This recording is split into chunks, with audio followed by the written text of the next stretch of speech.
North Star Alarm. Hey everyone, today we're going to show you guys how to mount a DSC PowerG Glassbreak. So, for starters, I guess, to pop the cover off the Glassbreak, there's a tab at the bottom here. You'd push this, pop it open. It shows you where up is here, and it's got a couple cutouts here for screws if you want to mount it with screws. Or, alternatively, the package does come with two-sided tape if you want to do that instead.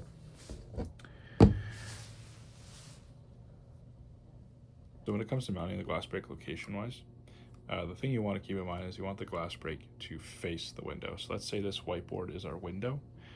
We wouldn't want the Glassbreak on the same wall just above the whiteboard here.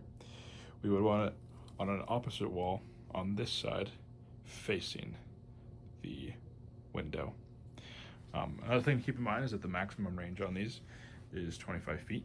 And that's in a perfect world where this is directly across from the window. Sometimes there may be stuff on this opposite wall that's preventing that from happening. So the range decreases at an angle.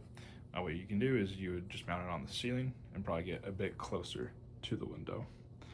But those are just the things to keep in mind. Also, don't want anything blocking this. That way, if there's something blocking it, it won't pick up the sound of the glass breaking. So also just keep that in mind.